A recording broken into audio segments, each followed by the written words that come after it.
While AAA projects 71 million Americans will hit the road for Thanksgiving, tomorrow's rain could slow some people down. Our Danielle Ledbetter has what you need to know before you head out.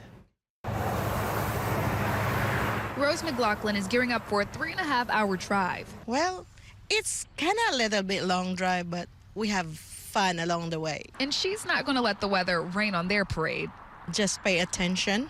That's mostly, and be careful, watch out to other drivers, because even how you are good on driving, still other persons are doing crazy. Taking the drive with 4 of her family members, she'll be in good company. So we make sure that we are quiet. Are we quiet?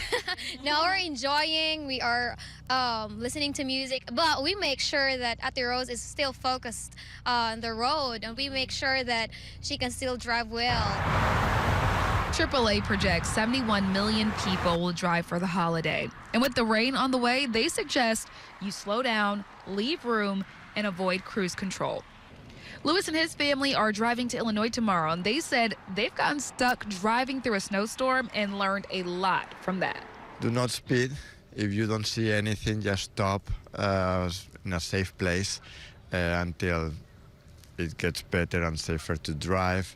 But basically, be alert. AAA says the best time to leave tomorrow is any time before 10 a.m. and the worst time is tomorrow from 1 to 5 p.m. Danielle Ledbetter, WSMV4.